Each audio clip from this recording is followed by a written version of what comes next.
The story starts with our protagonist welcoming a new girl named Ayako who is joining the literature club. She introduces herself in the most polite way, saying that she hopes he takes care of her in many aspects while she stares fixedly at him.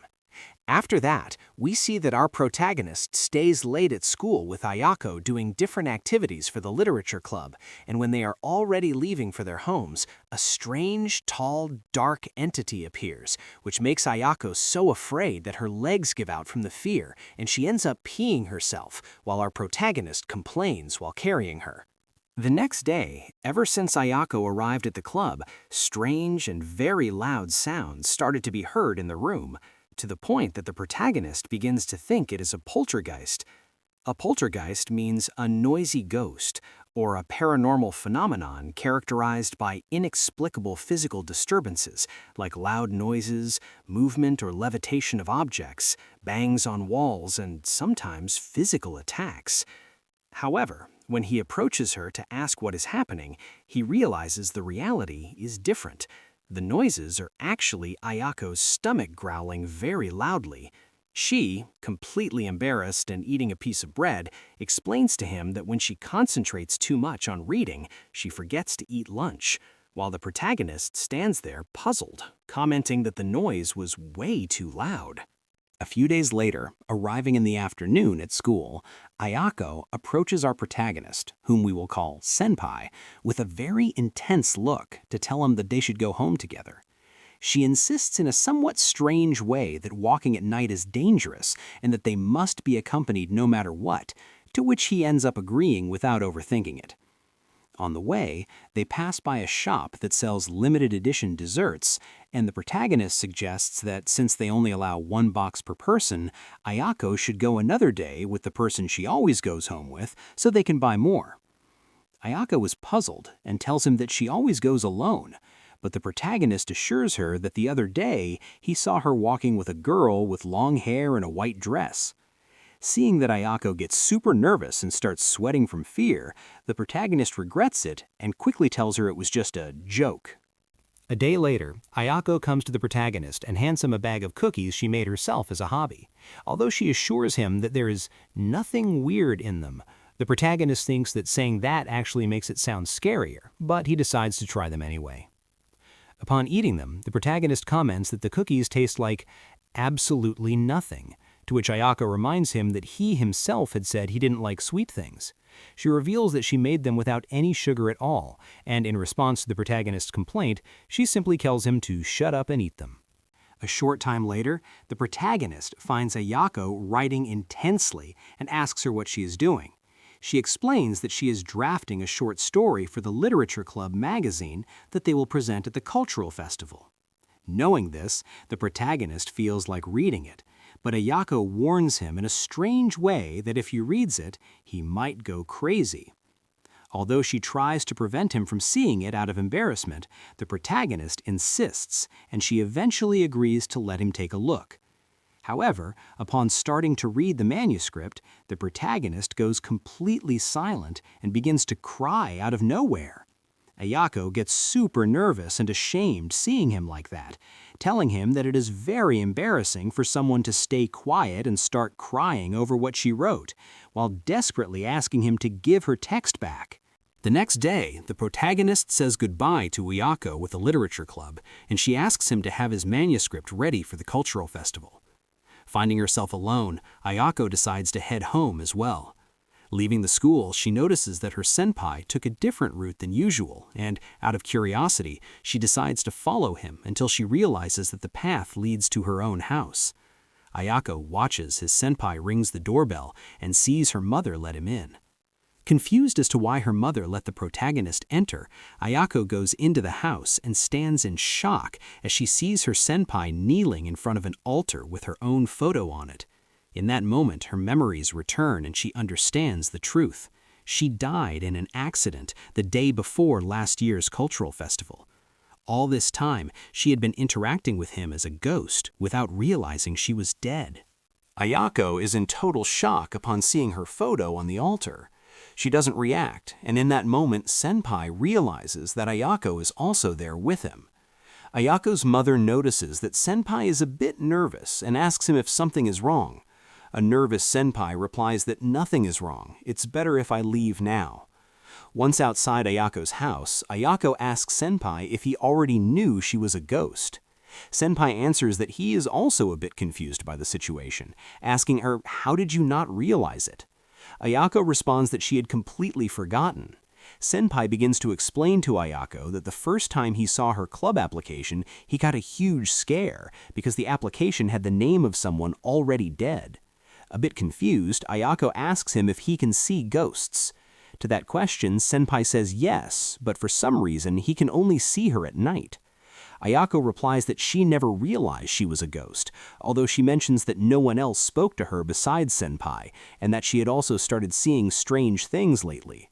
Ayako points out that Senpai is very kind for having kept talking just for her, but Senpai tells her he didn't do it for her. He only does it because it benefits him, and he wants Ayako to write a novel for him, noting that she already wrote one. Before dying, Ayako had hidden from him that she had written another story, and he simply likes her stories. But the story Ayako wrote recently was the same as last year's, and he wants to read the hidden novel no matter what. Ayako responds that if he obsesses so much over it, it gives her a bad feeling. Upon hearing those words, Senpai gets on his knees and begins to beg Ayako. Ayako quickly tells him there's no need to do that since she can write it without any problem. However, even as she says this, she doesn't remember exactly what she was writing, so she tries to recall and manages to remember what happened. We go back to the previous year, when Ayako was still alive, and we see Senpai trying to get Ayako to show him what she is writing, but Ayako won't let him, leading Senpai to ask if it wasn't a story for the cultural festival. Ayako says it's not exactly that, and that she will show him at some point. Then she remembers that it was a love letter, so she tells Senpai it's better to forget it, as she no longer wants to show it to him. A few days later, we see Senpai and Ayako in the literature club, where she is trying to write a novel. Ayako thinks to herself that a week had already passed since Senpai got on his knees, and that writing was becoming difficult, questioning herself because she cannot write a love letter, and even if it is a novel, she doesn't know what Senpai is actually expecting. Besides that, there is something else that worries her. Lately, Senpai has started coughing frequently, which is very strange. Ayako stands up from her seat and tells Senpai that since she isn't making any progress with the novel, she is going to go for a short walk. While Ayako walks down the hallway, we see the strange entity she saw with Senpai earlier telling her, "Senpai will die soon." Ayako is shocked by the entity that spoke to her. She falls to the floor and asks if it is a ghost. The entity replies, "You are something similar too, aren't you?" The entity then asks Ayako if she knows about the Tree of Death. Ayako answers yes, mentioning that when a living being eats something from the underworld, they end up becoming an inhabitant of hell. The entity tells her that this is exactly what she is doing to Senpai. Ayako is perplexed and responds, "But I made those cookies with ingredients from the world of the living." The entity tells her it's not talking about the cookies, but about the novel that is dragging Senpai toward the underworld. After all, it is a creation born from scratch, and its power cannot be compared to that of food, especially since Senpai is looking forward to it so eagerly, it wouldn't be strange for it to drag him to the underworld at any moment. After telling Ayako all this, the entity begins to leave while saying that the warning has been given and bids her farewell. Ayako, still not understanding the situation, asks the entity before it leaves why it told her all that, and the entity simply responds that it used to belong to the art club. A few moments later, we see Ayako sitting in the hallway while Senpai sees her and asks if she found any clues to help her move forward with the writing. Without responding, Ayako looks at Senpai with eyes full of surprise, while Senpai asks what's wrong. The two of them decide to return to the literature club room, and Ayako begins to tell him that it's better if she doesn't write the novel anymore, because if she keeps writing, he will die. Unfazed, Senpai replies that if it's only that, then there is no problem. A shocked Ayako asks if he isn't worried, and our protagonist responds that he has already been killed by her novel. Ayako, somewhat surprised and not understanding what any of that means, asks Senpai if he is a ghost, and he says no, but asks if Ayako remembers last year. That first novel Ayako said she had written, that was when he understood very clearly that this world is entirely about talent, and as a writer, he is already dead. His career died right there. Completely depressed, Senpai simply says, "In that case, just kill me completely." Without saying a word and in shock, Ayako silently leaves the room, and from that day on, she never appeared in the literature club again. It has been a month since Ayako stopped appearing. Today is the eve of the cultural festival, and there were no plans for the literature club to publish anything. Senpai enters the literature club like any other day and is surprised to see a letter on the club table. Our protagonist takes out a box cutter or a school utility knife from his case and uses it to open that strange letter. Senpai begins to read the letter and realizes it is just a list of clumsy, superficial, and subjective emotions.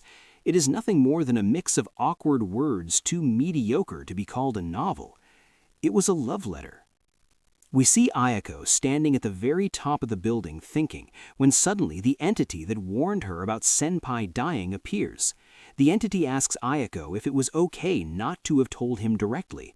A surprised Ayako simply says it's fine, that more than a lack of writing talent, what she lacks is the talent to confess. The entity asks her what she means by not having talent to write, and Ayako says no, she doesn't have it. There is no talent in writing texts that only make the person she likes suffer. The entity simply nods while watching Ayako break down. Ayako tells the entity to forget about her, that she is already dead, and that she wants him to write novels with joy again. The entity stares at Ayako while asking if she wants to talk about when they both died. Ayako says that's fine. The entity tells her to go first, and Ayako, completely calm, says it's a somewhat embarrassing story, telling him that her bike had a flat tire, she fell, and went flying toward the road. As Ayako tells her story to the entity, we see Senpai lying on the floor bleeding out while holding his letter in one hand and his box cutter in the other.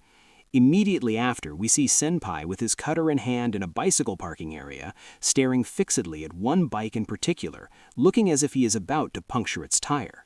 And that is how this weird manga ends. Honestly, after reading it, I had so many questions. Like, is the entity next to Ayako actually Senpai? And if it really is him, how can they both appear at the same time? Was the Senpai that Ayako always saw perhaps a ghost too? There are so many theories. The manga itself is a bit confusing at the end, but it's definitely interesting. I recommend you read it for yourselves, since it only has 10 chapters, and they are pretty short. Well, if you liked my first recap, I'd appreciate it if you subscribed, liked the video, and leave a comment down below. Bye.